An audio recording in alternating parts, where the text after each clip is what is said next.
Good morning बच्चों। आज के वीडियो में हम बात करेंगे लंबाई के मापन की, मेजरमेंट ऑफ लेंथ।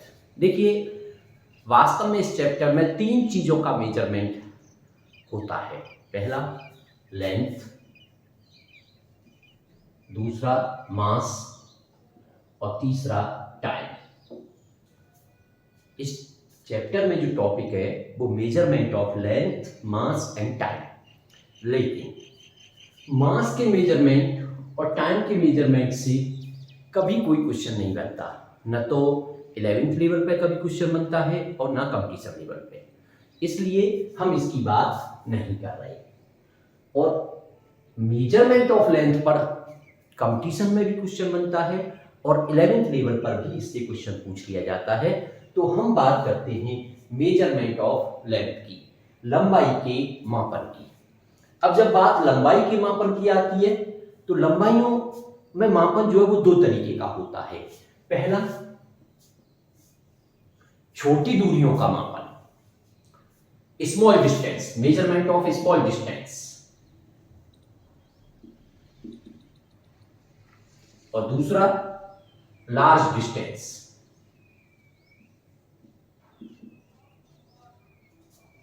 छोटी दूरी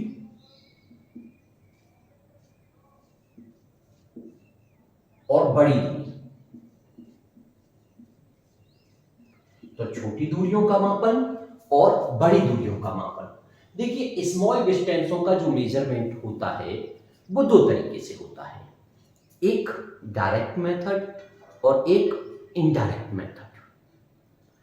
तो इसके मापन की जब बात करें तो इसमें दो तरीके होते हैं, एक डायरेक्ट, एक इनडायरेक्ट। डायरेक्ट का मतलब हो गया एक तरह से प्रत्यक्ष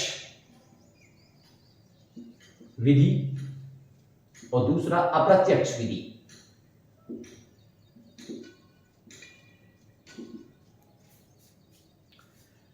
डायरेक्ट मेथड जैसे हो सकता है आपने नाम सुने होंगे। डायरेक्ट मेथड में क्या होता है, जैसे मान लीजिए आप अपने स्केल से डिस्टेंस को मेजर कर रहे हो। आपके पास 1 मीटर स्केल है, या बड़ा वाला नहीं है, 1 मीटर का नहीं है तो 6 इंची वाला होगा जिस पर 15 सेंटीमीटर लिखा होता है, वो वाला स्केल होगा। और उसमें छोटा जो खाना होता है वो मिलीमीटर का होता है, और मिलीमीटर का होता है 10 की पावर -3। इसका मतलब अब आप डायरेक्ट मेथड में अगर आप स्केल से कर रहे हैं, मीटर स्केल जिसको बोलते हैं, तो आप 10 की पावर -3 मीटर तक को इससे मेजर कर सकते हो। ठीक है, या फिर कहिए 1 मिलीमीटर। बड़ा तो हम और ज्यादा कर सकते हैं, बड़े की कोई बात नहीं है, लेकिन हम छोटे की बात करें तो उसमें 1 मिलीमीटर यानी 10 की पावर -3 मिलीमीटर तक मीटर तक का आप उसमें मेजर कर सकते हो। दूसरा होता है वर्नियर कैलिपर्स। देखिए, अगर पता है तो अच्छी बात है, नहीं पता तो ध्यान दीजिए। वर्नियर कैलिपर्स एक एपरेटस है, जिस डिस्टेंस को आप सिंपल स्केल से मेजर नहीं कर सकते हैं, यानी वो और भी छोटी है, तो उसे मेजर करने के लिए आप यूज करते हैं किसका, वर्नियर कैलिपर्स का। वर्नियर कैलिपर्स का तो ये जितने भी इस तरह के वर्नियर कैलिपर्स, ये 10 की पावर -4 मीटर तक को मेजर कर सकता है। यानी इसका जो लीस्ट काउंट होता है, एक तरह से ये मान के चलिए आपको 1 मिलीमीटर, अगर सेंटीमीटर की बात कर रहे हैं हम, तो 1 मिलीमीटर अपॉन में आप 10 और ले लीजिए तो 0.1 मिलीमीटर हो गया, और उसे मीटर में चेंज करेंगे तो 10 की पावर -4 हो जाएगा। फिर दूसरा होता है स्क्रू गेज, पेच मापी। इसकी जो लीस्ट काउंट है वो और भी कम होती है, यानी आप इससे 10 की पावर -5 मीटर तक की डिस्टेंस को मेजर कर सकती हो। एक स्फेरोमीटर होता है, गोलाई मापी, स्फेरोमीटर गोलाई मापी, इससे भी इतनी डिस्टेंस तक का मेजर कर सकती हो।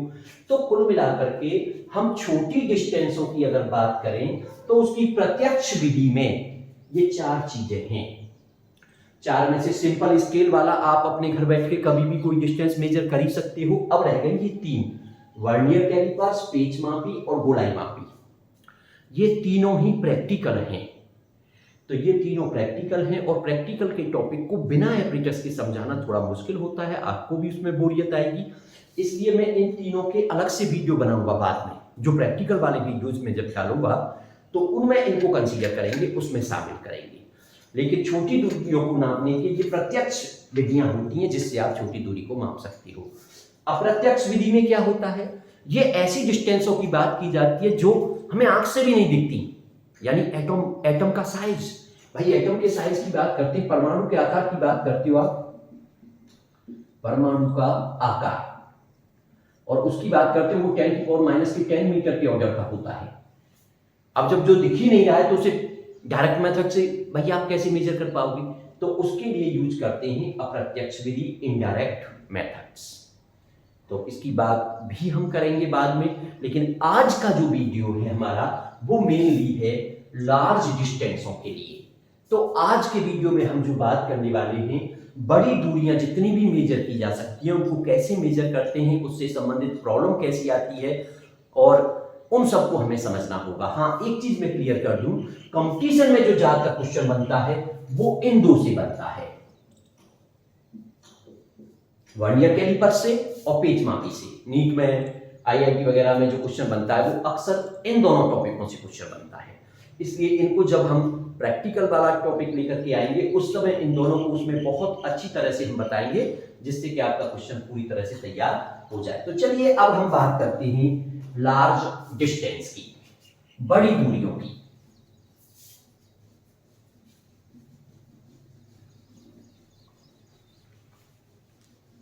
बड़ी दूरियों में भी जो मापन होता है वो कई तरीके से होता है, उसमें भी वो रेंज पे डिपेंड करता है कि भाई कौन सी डिस्टेंस को मेजर करने के लिए हम किसका यूज करें। तो पहले कुछ सिंपल बात करते हैं। देखिए, सबसे पहले हम बड़ी दूरियों के मापन की बात कर रहे हैं। लार्ज डिस्टेंस की बात जब आप करोगे, बड़ी दूरियों की बात आप करोगे,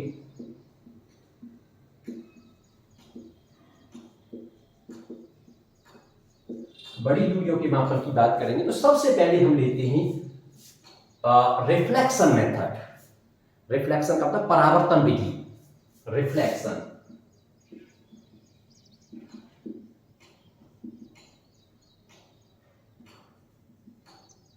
और इसको इको भी कह सकते हो, प्रतिध्वनि जो बोलते हैं, इको।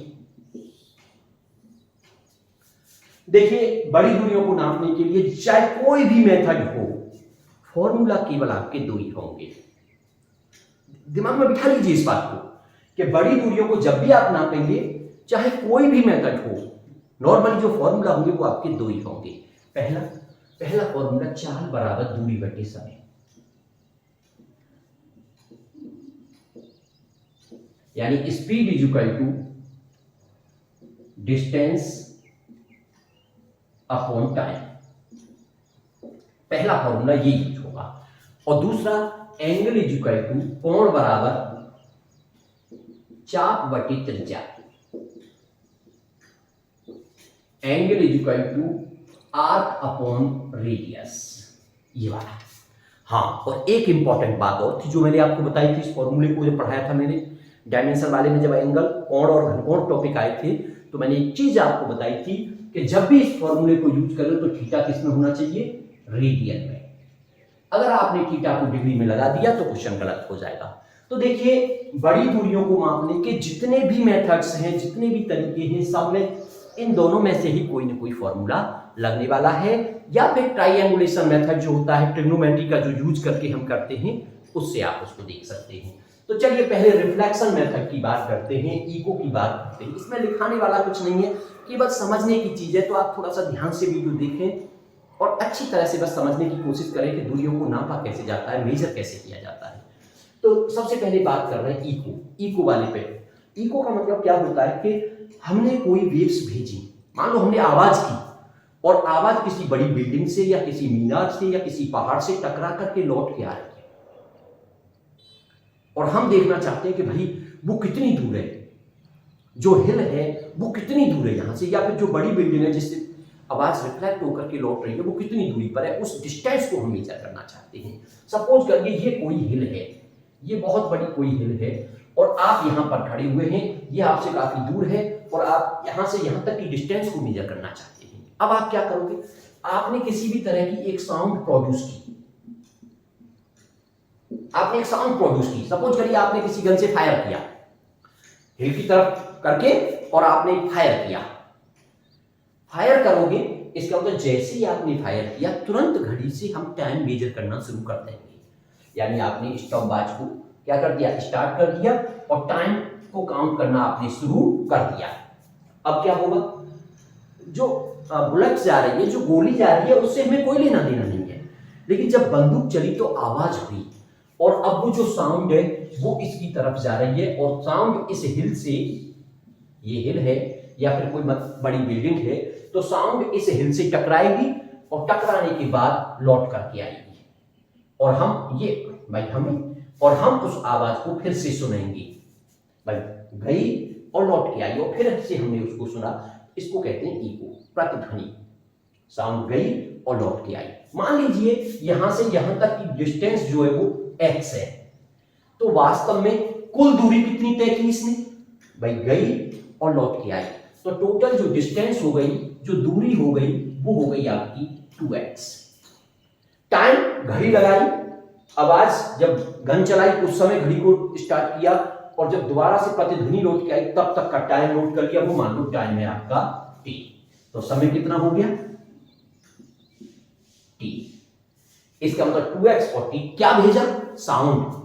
और साउंड की जो स्पीड होती है, स्पीड ऑफ साउंड मान लीजिए, वो हमें पता है भाई, स्पीड ऑफ साउंड वैसे v मान लो और v की वैल्यू की जरूरत पड़ जाए तो 330 या 332 मीटर पर सेकंड इसकी वैल्यू भी होती है एयर में, वो आप जानते हो, लेकिन फिलहाल v मान लेते हैं। अब फॉर्मूला लगा दो भाई, चाल बराबर दूरी बटे समय, speed is equal to distance into time. और हम निकालना चाहते हैं डिस्टेंस, तो डिस्टेंस इज इक्वल टू यानी दूरी बराबर हो जाएगा चाल गुणा समय, और दूरी हो गई 2x, चाल v, टाइम t, हमें x चाहिए था तो v इंटू टी अपॉन 2। तो इस तरह से हम इस दूरी को कैलकुलेट कर लेंगे। तो कोई भी इस तरह का कोई न्यूमेरिकल आ जाए जहां ये कह रहा है कि एक साउंड प्रोड्यूस की गई है, एक आवाज की गई है, वो आवाज वहां से टकरा करके लौट के आ रही है, तो आप ये मेथड यूज करें उस डिस्टेंस को निकालने के लिए। सिंपल सा मेथड है, इसी को रिफ्लेक्शन मेथड या फिर इको मेथड कहेंगे। क्लियर। दूसरे की मैं बात करता हूं, जो सेकंड पॉइंट है वो है आपका रडार सिस्टम। रडार का मतलब होता है radio detective and ranging centre की बात जब करते हैं हम, रैंकिंग की बात करते हैं, तो रडार में क्या है, जैसे मान लीजिए रेडियो वेव्स को भेजते हैं और वास्तव में इसका यूज कहाँ होता है रडार का। मान लो कोई एरोप्लेन जा रहा है, हम उसकी सही डायरेक्शन और उसकी डिस्टेंस का पता लगाना चाह रहे हैं कि वो कितनी दूरी पर है, तो इसको बोलते हैं रडार मेथड।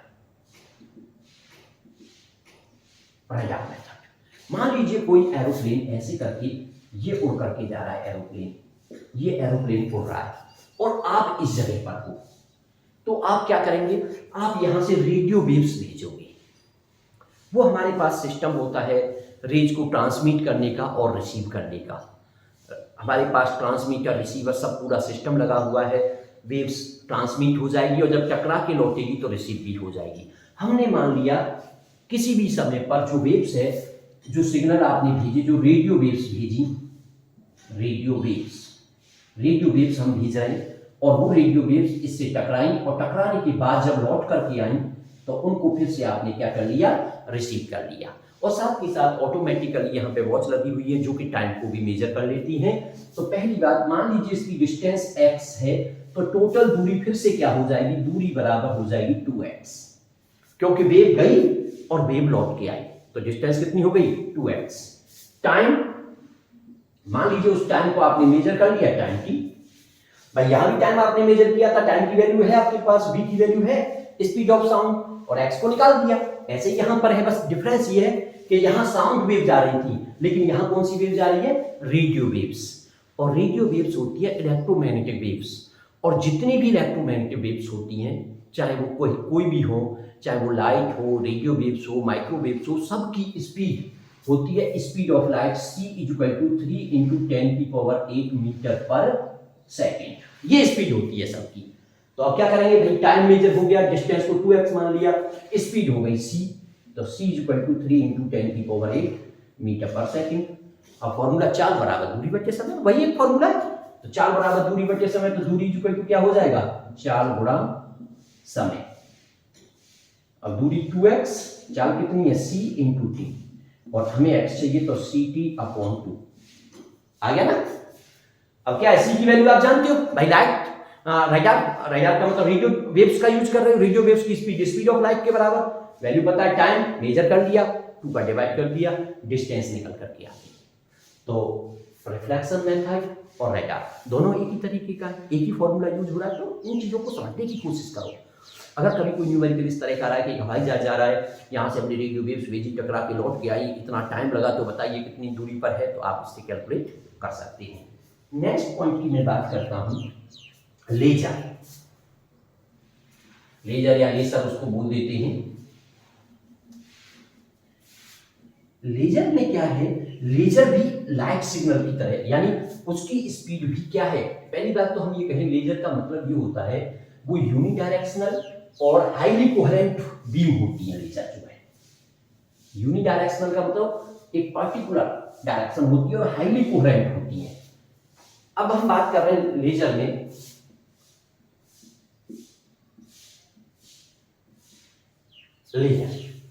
लेजर से क्या होता है, ये भी एक तरह की ये वेव्स हैं, और ये वेव्स जो होती हैं ये भी इलेक्ट्रोमैग्नेटिक वेव्स हैं। अगर इनकी स्पीड की बात करोगे तो इनके लिए भी 3 इंटू 10⁸ मीटर पर सेकेंड की स्पीड का यूज करना है आपको। अब इनका पता एक्चुअल में किसके लिए लगाया जाता है, जो लेजर का है। जैसे मान लीजिए आप मून की डिस्टेंस निकालना चाहते हो, डिस्टेंस ऑफ मून, मून कितनी दूरी पर है, ये चीज आप पता लगाना चाहते हो, तो हम क्या करेंगे, लेजर से वेव्स या सिग्नल भेजेंगे। अब जैसे ये मून है और आप यहां से उसको लेजर को भेज रहे हैं, तो जाएगा और इससे रिफ्लेक्ट होकर के लौट करके आएगा।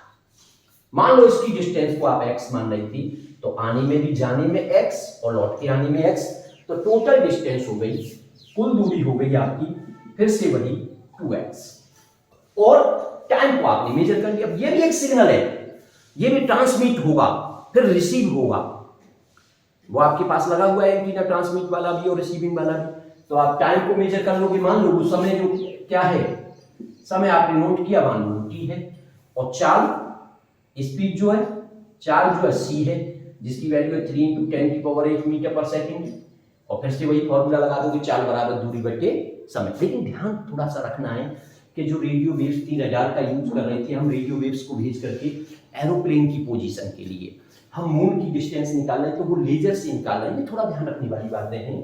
तो यहाँ पर चाल दूरी बराबर चाल गुणा समय, तो 2x इक्वल टू हो जाएगा c इंटू टी, तो x की वैल्यू यहाँ भी आ जाएगी c इंटू टी/2। तो इस तरह से आप लेजर से मून की डिस्टेंस को कैलकुलेट कर सकते हो। तो ये थर्ड पॉइंट आपका हो गया, लार्ज डिस्टेंसों को धीरे धीरे आप मेजर करना सीख रहे हैं कि किस तरह से डिस्टेंस मेजर की जाएंगी। इसके बाद नेक्स्ट पॉइंट होता है सोनार।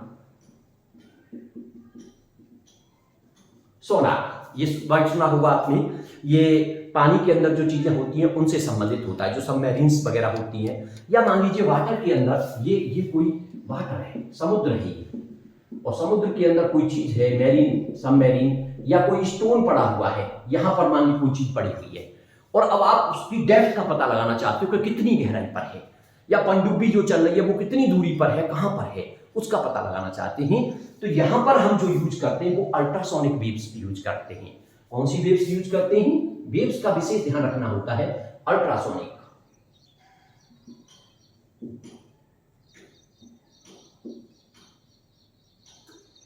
अल्ट्रासोनिक वेव्स क्या होती हैं, पहले थोड़ा सा ये भी समझ लीजिए। देखिए अल्ट्रासोनिक वेव्स जो होती है ये साउंड वेव है। पहली बात तो अल्ट्रासोनिक वेव कौन सी वेव है, साउंड वेव। साउंड वेव में भी कौन सी है, जिनकी फ्रीक्वेंसी होती है 20 किलोहर्ट्ज से ऊपर, यानी 20,000 हर्ट्ज से ऊपर होती है, यानी आदमी इनको नहीं सुन सकता। आपने साउंड वेव्स को 3 कैटेगरी में बांटा था, एक 20 से कम और एक 20,000 से ज़्यादा और एक 20 से 20,000 के बीच में, जो ऑडियो विजुअल रेंज में आती है, जिनको आदमी सुन सकता है।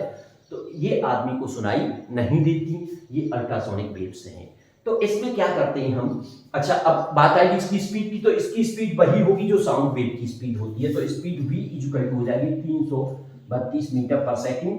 लेकिन ये 332 पर ये होती है, ये कहां पर होती है, एयर में। अब वाटर में कितनी होगी वो अलग से फिर कैलकुलेट होकर के निकल के आ जाएगा। तो ध्यान रखा जाए, जब न्यूमेरिकल आता है तो वहां वो बता देता है कि वाटर में इसकी स्पीड ये है, या फिर कोई दूसरा ऐसा तरीका देगा जहां से उसकी स्पीड को वाटर में भी कैलकुलेट कर सकते हैं। चलिए खैर, इसका मतलब v की वैल्यू आपके पास इसमें होगी। अब मान लीजिए आपने यहां से अल्ट्रासोनिक वेव का सिग्नल भेजा, गया और सिग्नल लौट करके आया। आपने सिग्नल को रिसीव कर लिया, साथ ही साथ वो टाइम मेजर कर लिया कि टाइम कितना है, t है। अब क्या वही फॉर्मूला भाई, तो जाने में चली गई डिस्टेंस x और लौट के आने में भी डिस्टेंस x, तो दूरी बराबर 4 गुना समय, तो v इंटू टी, और x इक्वल टू हो जाएगा v इंटू टी बाई 2। तो कुल मिलाकर के x की वैल्यू यहां भी निकल करके आ जाएगी। तो ये मैंने 4 तरीके आपको बताए। पहला रिफ्लेक्शन मेथड, इको वाला, उसमें सिंपल साउंड आप कर रहे हो, इसका मतलब स्पीड जो है वो साउंड की यूज होनी है। दूसरा मैंने बताया आपको रडार वाला, रडार में रेडियो वेव्स का यूज करते हैं जो कि इलेक्ट्रोमैग्नेटिक वेव्स है। इसका मतलब इलेक्ट्रोमैग्नेटिक वेव्स की स्पीड यानी 3 × 10⁸ का यूज करना है आपको। तीसरा हमने बताया लेजर का, लेजर भी आपकी इलेक्ट्रोमैग्नेटिक वेव्स होती हैं, इसकी स्पीड भी आपकी 3, और इसको मून की पोजीशन के लिए, मून की डिस्टेंस निकालने के लिए यूज करते हैं। और दूसरा हमारा कौन सा था, रडार को एरोप्लेन के लिए, और एक कौन सा था हमारा बीच में कोई रह गया नहीं, तो चलिए खैर एक, अब ये सोनार, सोनार का मतलब है पानी के अंदर की जो सबमरीन वगैरह होती हैं, या फिर कोई स्टोन है या उसकी फिर गहराई है, उसका पता लगाने के लिए। लेकिन इसमें जो वेव्स होती हैं वो अल्ट्रासोनिक वेव्स होती हैं। तो मेन आपको ध्यान ये रखना कि वेव कौन सी यूज है, उसका वेलोसिटी कितनी होगी, और उसका पूरा यूज कैसे होता है। तो कुल मिला के देखो, अब तक जो भी यूज किए चारों तरह में एक ही फॉर्मूला आपका आया है, चाल बराबर दूरी बटे समय। अब मैं कुछ ऐसी डिस्टेंसों की बात करूंगा जिसमें ट्राइएंगुलेशन मेथड, ट्राइएंगुलेशन मेथड का मतलब होता है जिसमें आप ट्रिग्नोमेट्रिकल फंक्शंस का यूज करते हो, यानी एंगल से उनको सॉल्व करते हो। तो ये 4 पॉइंट हमारे क्लियर बड़ी डिस्टेंस को मेजर करने के। अब हम बात करते हैं ट्राइएंगुलेशन मेथड की। ट्राइएंगुलेशन मेथड में सबसे पहले मैं छोटी छोटी जो डिस्टेंस है उनके बारे में भी आपको एक बात और पॉइंट बताता हूं, जिससे कि आप उनको भी समझ सके कि हाँ भाई ये भी एक तरीका है डिस्टेंस को मेजर करने का। या फिर आप उसको ऐसे भी समझ सकते हो कि ट्रिग्नोमेट्री का क्या यूज है, तो वहां भी आप समझ जाएंगे कि हाँ भाई ये भी ट्रिग्नोमेट्री का एक यूज हो सकता है। तो देखिए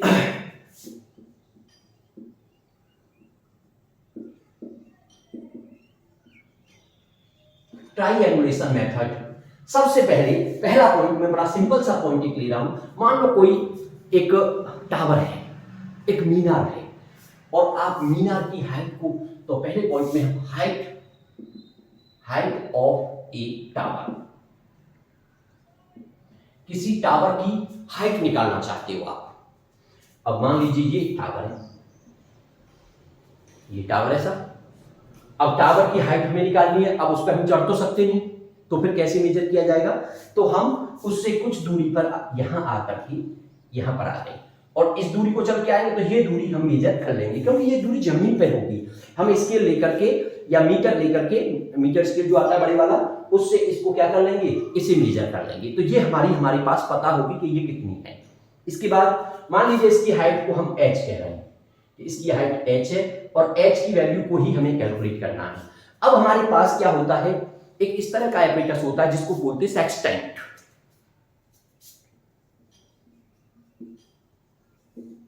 इसका क्या काम है, इसका काम है एंगल को निकालने का। इससे कोण निकाला जाता है, कोण एंगल को मेजर करता है। ये किसको मेजर करेगा, एंगल को।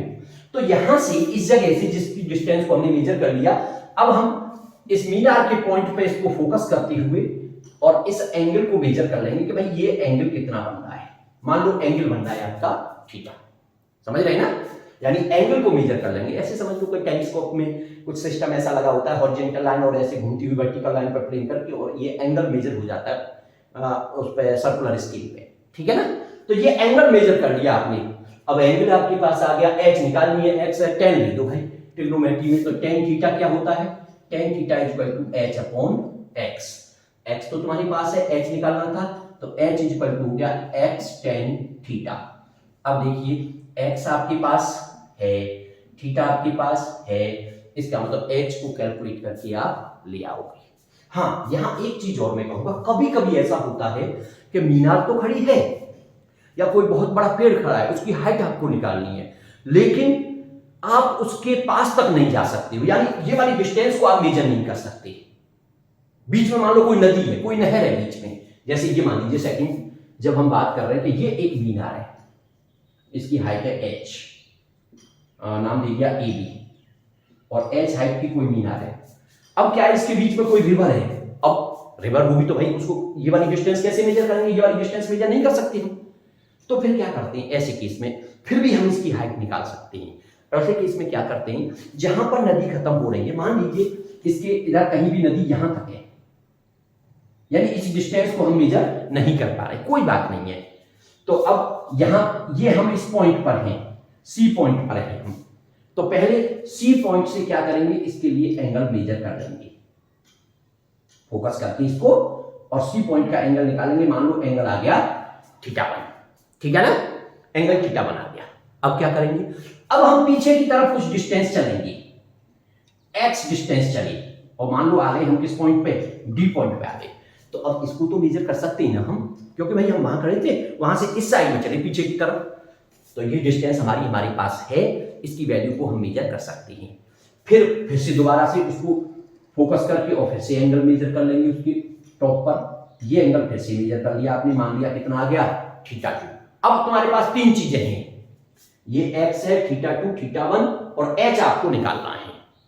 तो इसको समझने के लिए अब क्या करते हैं, देखिए मान लीजिए अब दोबारा से हमने इसमें टेन थीटा वन लिया, तो tan theta one is equal to हो गया एच अपॉन यहां से यहां तक सी बी। अब सी बी वैल्यू तो हमारे पास है नहीं, तो चलिए सी बी को अगर मैं यहां से निकालूं तो सी बी कितना हो जाएगा, H upon tan theta one, या फिर सी बी इक्वल टू हो जाएगा, जिससे ऊपर चला जाए तो H cot theta one, equation first. अब ये बड़े वाले ट्रायंगल में ले लो की बात, बड़े वाले में लोगे तो टेन थीटा टू, तो tan theta two equal to क्या हो जाएगा, एच अपॉन क्या हो जाएगा, यहां से या तो डी बी डी लिख दो इसको, चलो बी डी लिख देते हैं, बाद में देखेंगे बी डी। यहां से फिर से आप बी डी की वैल्यू निकालोगे तो B D is equal to H upon tan theta two, तो ये कॉट बन जाएगा, cot theta two, equation second. अब देखो बी डी यानी बी डी यहां से यहां तक का, और सी बी यानी ये वाला, इसमें से इसे माइनस कर दूं तो क्या आ जाएगा, एक्स। यानी अब आप लिख सकते हो, नाउ आप लिख दोगे B D minus C B, और B D minus C B is equal to क्या हो जाएगा, बी डी की वैल्यू क्या है, H cot theta two minus C B कितना है, H cot theta one. Okay, ये क्या है भाई, ये माइनस ये तो कितनी है, एक्स, तो X is equal to H common ले लो, कॉट थीटा टू माइनस के कॉट थीटा वन। वैल्यू किसकी चाहिए थी, हाइट एच, तो h निकल के आ जाएगी h is equal to X upon cot theta two minus cot theta one. ये वैल्यू आप सॉल्व करके ले आए। तो अगर इस तरह की सिचुएशन आपके सामने आ गई है कि जिस मीनार की, जिस टावर की हाइट आप निकालना चाहते थे, उससे पहले एक नदी पड़ती है और आप उसकी डिस्टेंस को मेजर नहीं कर सकते, तो फिर आप जहां पे खड़े वहां से एंगल मेजर करो, फिर पीछे की तरफ कुछ चलो, उस डिस्टेंस को मेजर करके फिर दोबारा से एंगल मेजर करो और फिर सॉल्व कर दो। तो इस तरह से आप उस डिस्टेंस को भी मेजर कर सकते हैं। ओके, नेक्स्ट पॉइंट हमारा जो है, मान लीजिए अब की बार हम बात कर रहे हैं size of N astronomical object. कोई भी आकाशीय पिंड है और उसका हम क्या निकालना चाहते हैं, साइज निकालना चाहते हैं, वो आकार कितना है उसका, इस चीज को हम कैलकुलेट करना चाहते हैं। तो किसी भी एस्ट्रोनॉमिकल ऑब्जेक्ट, जैसे मान लो मून का साइज निकालना चाहते हो आप, साइज ऑफ मून, चंद्रमा का आकार, साइज ऑफ मून, या फिर कोई और ले सकते हो, size of N astronomical object, और भी कोई ले सकते हो, कोई प्रॉब्लम नहीं है। तो देखिए मून का साइज निकालने के लिए क्या करते हैं, जैसे मान लीजिए सपोज करो ये मून है, ये मून है और ये अर्थ है, ये अर्थ की सरफेस पे आपको यहां, आप इस जगह पे खड़े हुए हैं। अब आप क्या करोगे, आपको मून का साइज निकालना है, इसका मतलब आप उसका लीनियर डायमीटर निकालना चाहते हो, यानी आप इस चीज को निकालना चाह रहे हो। इसको आपने क्या मान लिया, मान लो कैपिटल डी मान लिया है। तो आप एस्ट्रोनॉमिकल टेलीस्कोप यानी सेक्सटेंट जो यूज कर रहे हो, उसको आप यहां क्या करोगे, इसके दोनों सिरों पे फोकस करके एंगल को मेजर कर लोगे।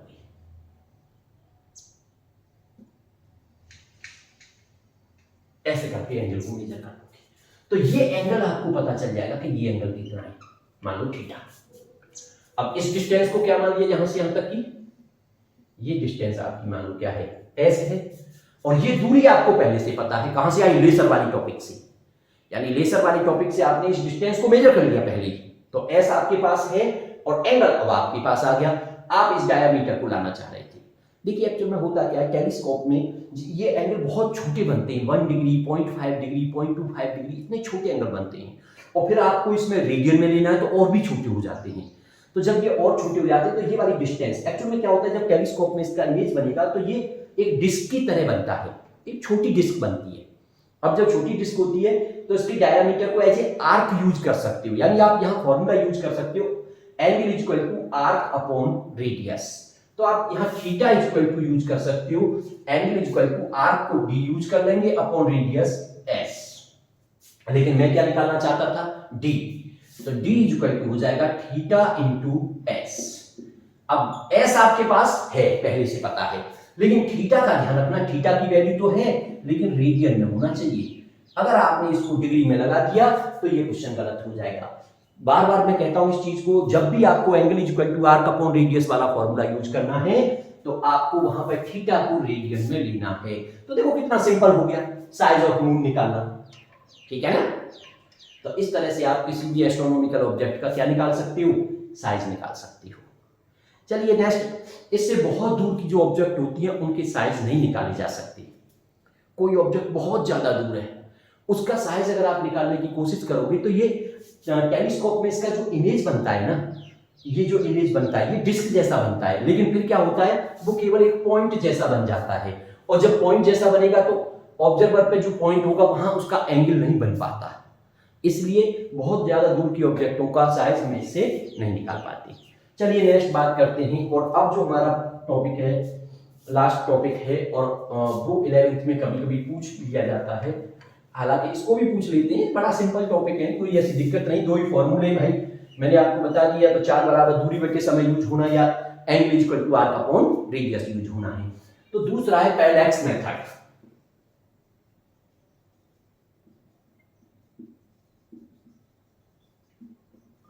लंबन विधि, क्या बोलते हैं इसको हिंदी में, लंबन विधि, पैरेलैक्स मेथड, यानी लंबी दूरियों को, ऐसी दूरी जो लगभग 100 लाइट ईयर्स तक की रेंज की है, 100 light years, light years, L by लिख लो चलो बस, 100 लाइट ईयर से छोटी दूरी है, उनको मेजर करने के लिए हम पैरेलैक्स मेथड का यूज करते हैं। किसका यूज करते हैं, पैरेलैक्स मेथड। तो इसके लिए सबसे पहले हमें समझना होगा पैरेलैक्स क्या चीज है, ये पैरेलैक्स क्या होती है। देखिए पैरेलैक्स का मतलब होता है, आप कोई ऑब्जेक्ट को देख रहे हैं और ऑब्जेक्ट को देखकर किसी भी बैकग्राउंड के रेस्पेक्ट में आप देख रहे हो। सपोज करिए आपने एक पेन ले लिया और आप पेन को ऐसे देख रहे हैं, एक बार लेफ्ट आई से देखते हैं, एक बार राइट आई से देखते हैं, तो आपको क्या लगता है, आपको लगता है the position of object change with respect to ball. Background के रेस्पेक्ट में इसकी पोजीशन में क्या हो रहा है, चेंज हो रहा है। This is called parallax. समझ में आया कि नहीं, दोबारा समझिए। अगर आपने एक पेन ले लिया और पेन को आप देखते हो, पहले लेफ्ट आई से देख रहे हो, फिर राइट आई से देख रहे हो, या फिर पहले राइट से देख रहे हो बाद में लेफ्ट से देख रहे हो, एक आंख को बंद करके, ठीक है, तो क्या लगेगा आपको कि इसकी पोजीशन में जो है वो दीवार जो है वो मान लो बैकग्राउंड है, तो बैकग्राउंड के रेस्पेक्ट में इसकी पोजीशन में चेंज हो रहा है, लगेगा ना, ऐसे करके देखना समझ में आ जाएगा। This is called parallax. And दोनों आंखों के बीच की जो डिस्टेंस है उसको बेसिस कहते हैं या फिर बेस लाइन बोलते हैं उसको, ठीक है। तो ये होती है पैरेलैक्स। अब मान लीजिए ऑब्जेक्ट हमारी ये थी, आप एक बार इसको लेफ्ट आई से देख रहे थे, एक बार राइट आई से, तो यहां से देखने पर इस तरह से और एक इस तरह से, तो इसको बोलते हैं बेसिस, बेसिस और बेस लाइन, ठीक है ना। आधार रेखा, अगर हिंदी में जानना चाहते हो, कभी कभी यार कुछ चीजें ऐसी याद कर लिया करो, चलो बेस लाइन को बेस लाइन ही रहने दो, आधार रेखा, ठीक है। तो ये बेस लाइन होगी दोनों आंखों के बीच की डिस्टेंस, यानी जहां से आप दोनों बार देखा आपने ऑब्जेक्ट को, उनके बीच की डिस्टेंस को बेस लाइन कहेंगे। और ये ऑब्जेक्ट है तो ये एंगल हम मेजर कर लेंगे, और एंगल मेजर हो जाएगा तो फिर कहीं ना कहीं डिस्टेंस निकालना आसान हो जाता है, वही फॉर्मूला लग जाता है, कोण बराबर चाप बटे त्रिज्या। तो सबसे पहले तो हमें पैरेलैक्स मेथड से, मान लो कोई स्टार है हमारा, बहुत दूर है लेकिन 100 लाइट ईयर से पास है, और उसकी हमें डिस्टेंस निकालनी है कि भाई वो कितनी दूरी पर है। तो उसकी डिस्टेंस को निकालने के लिए हम पैरेलैक्स मेथड का यूज करेंगे। तो पैरेलैक्स क्या है, ये बात आपकी समझ में आ गई। The change in position of an object with respect to background, it is called parallax. तो चलिए अब हम बात करते हैं, कोई हमारा स्टार है और उस स्टार की हमें क्या निकालनी है, उसकी डिस्टेंस निकालनी है कि वो कितनी दूरी पर है। तो distance of an distant star, ठीक है। अब उसकी मान लीजिए हमारा ये कोई स्टार है, ये कोई स्टार है हमारा, और इस स्टार की डिस्टेंस निकालनी है, और हम यहां अर्थ पे रह रहे हैं, बहुत दूर है ये, लेकिन अर्थ क्या कर रही है, अर्थ लगातार चक्कर लगा रही है, किसकी, सन की। तो हमने क्या मान लिया कि भाई ये अर्थ की ऑर्बिट है, ये अर्थ की क्या है, ऑर्बिट, और ये हमारा कोई स्टार है, मान लीजिए कैपिटल एस। अर्थ की ऑर्बिट, ये बीच में क्या होगा फिर, ये सन होगा, ये सन है यहां पे। अब इसके लिए क्या करते हैं, हम दो पोजीशन लेते हैं, वर्टिकली डायमेट्रिकली अपोजिट पोजीशंस। मान लीजिए आज के दिन हमने यहां से, और एक ऐसा करते हैं बहुत दूर का स्टार और ले लेते हैं, कोई एक दूर स्टार है जिसपे हमने यहां से फोकस कर लिया, ये कोई स्टार है, एक बहुत दूर स्टार है, ये कोई एक स्टार और है जो कि काफी दूरी पर है, ये एक स्टार और है, मान लीजिए एन। और अब हम क्या करेंगे, इस पॉइंट को इससे फोकस करते हुए, इसको थोड़ा सा ऐसे बना लेना, यहां तक दिखा देना, और इससे फोकस करते हुए इस वाले एंगल को मेजर कर लेंगे, इस वाले एंगल को मेजर कर लेंगे। आप कहोगे सर ये दूर स्टार, देखिए एक दूसरा जो स्टार हम लेंगे जिसको बहुत दूर मानेंगे, उससे क्या होता है, जब हम कोई दूर की चीज मानते हैं, और तो अर्थ के रेस्पेक्ट में, चाहे अर्थ पे हम कहीं घूमते रहें, लेकिन उसकी पोजीशन को कांस्टेंट माना जा सकता है, ठीक है। तो आज के दिन मान लीजिए ये 22 दिसंबर को आपने यहां से इस एंगल को मेजर कर लिया, और ये एंगल आ गया θ1। एंगल तो मेजर हो जाएगा, कोई प्रॉब्लम नहीं है, टेलीस्कोप से इस पे फोकस किया और इस वाले स्टार पे फोकस किया, और आज की डेट में इस एंगल को मेजर कर लिया, कितना आ गया, θ1। फिर 6 महीने बाद, क्योंकि 6 महीने बाद ही अर्थ जो, ये अर्थ चक्कर लगा रही है ना सन के, ये सन है, ये अर्थ है, तो 6 महीने बाद अर्थ कहां पहुंच जाएगी, यहां आ जाएगी भाई। एक साल में पूरा चक्कर लगता है, तो 6 महीने बाद वर्टिकल अपोजिट पहुंच जाएगी। जैसे मान लो 22 दिसंबर तो यहां 22 जून को पहुंच गई, 22 जून को यहां आ गई।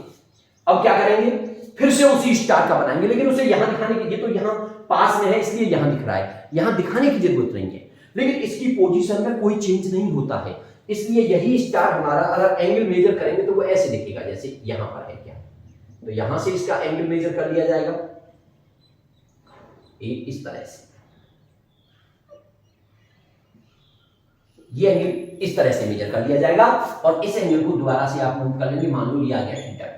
अब आप ये मत समझना कि ये एन और ये एन, ये भी एन ही है कि ये स्टार अलग अलग है, वास्तव में क्या है, ये तो इस बोर्ड पे बना रहे तो इसकी डिस्टेंस कम है, लेकिन ये दूरी बहुत दूर है वो स्टार, इसलिए जब फोकस करोगे तो इस स्टार की पोजीशन में इन दोनों पॉइंट के रेस्पेक्ट में कोई चेंज नहीं आएगा। तो ये वाली जो लाइन है ना, इसको कहेंगे बेस लाइन, और वास्तव में ये डिस्टेंस हमें गिवन होती है। आपको ध्यान हो तो जब हमने लार्ज यूनिट पढ़ाई थी, लार्ज डिस्टेंस को मेजर करने के यूनिट, तो उसमें एस्ट्रोनॉमिकल यूनिट बताया था, और astronomical unit the distance between earth and sun, तो इसको 1 एस्ट्रोनॉमिकल 1 AU, यहां तक, और यहां से यहां तक भी 1 AU, तो वास्तव में ये वाली डिस्टेंस कितनी हो गई, 2 AU हो गई। आप इसको मान लीजिए, और इस डिस्टेंस को हम मान के चल रहे हैं स्मॉल s, जिसे हमें निकालना है। भाई हम तो इस स्टार की डिस्टेंस जानना चाह रहे थे ना। अगर आप यहां पर एक लाइन, वर्टिकल लाइन खींच दूं, तो इसको और इसको देखें, ये पैरेलल लाइनों को, ये लाइन काट रही है, तो ये वाला एंगल θ1 हो जाएगा। ऐसे इसको और इसको देखेंगे तो ये वाला एंगल θ2 हो जाएगा। तो ये पूरा जो एंगल हो गया, मान लो ये θ हो गया, तो वास्तव में θ की वैल्यू क्या हो गई यहाँ पे, θ1 प्लस θ2। तो क्या चीज निकल के आ गई, ये एंगल निकल के आ गया। अब इस बेस लाइन को क्या मान सकते हो उसके लिए, क्योंकि एंगल बहुत छोटा होता है तो इसको आर्क माना जा सकता है। तो आर्क के लिए मान लीजिए इसको कुछ भी, इसको स्मॉल एस मान ले, तो चलो डी मान लिया, आर्क के रूप में इसको क्या मान लिया, डी। तो एंगल इज इक्वल टू, तो theta is equal to arc upon radius, यानी ये क्या है, एस, जिसे आप निकालना चाहते हो। तो एस इज इक्वल टू हो जाएगा डी अपॉन थीटा, और डी की वैल्यू कितनी है, 2 astronomical unit, 2 AU upon theta. 2 और AU की वैल्यू क्या होती थी, 1.5 × 10 की पावर 11 होता था मीटर, 1.496 ऐसे होता था, लेकिन 1.5 × 10 की पावर 11 मीटर, तो 2 का मल्टीप्लाई अपॉन में थीटा, और थीटा की वैल्यू तुम्हारे पास होगी, लेकिन इसको किस में चेंज कर लेंगे, रेडियन में चेंज कर लेंगे। तो ये आपको ध्यान देना है कि किस तरह से पैरेलैक्स मेथड से हम किसी दूर के स्टार को निकाल सकते हैं, लेकिन इस स्टार को निकालने के लिए हमें एक और बहुत दूर के स्टार पर फोकस करते हुए एंगल मेजर करना होगा। और 6 महीने पहले यहां पर, और 6 महीने बाद यहां से फिर से में उसी स्टार को देखते हुए ऐसे करके मेजर करेंगे, तो इस तरह से ये डिस्टेंसों को मेजर किया जा सकता है। अब ध्यान ये देना है आपको कि देखिए अब तक जितने भी मेथड बताए, केवल 2 चीजें यूज हुई हैं, angle is equal to arc upon radius, और speed is equal to distance upon time. दूसरी बात, अगर 100 लाइट ईयर से ज्यादा के स्टारों को देखना है तो फिर उसके मेथड ज्यादा होते हैं, स्पेक्ट्रोस्कोपिक मेथड बोले जाते हैं वो, लेकिन हमारे सिलेबस में इतना है, इनमें से ही हमारा कुछ ना कुछ पूछ लिया जाता है 11th लेवल पे। 12th कंपटीशन वगैरह में भी कभी कभी क्वेश्चन आता है, लेकिन ये कंपटीशनों में इस पे क्वेश्चन कम होता है, बल्कि वर्नियर कैलिपर्स और स्क्रू गेज पे क्वेश्चन ज्यादा होता है। चलिए ठीक।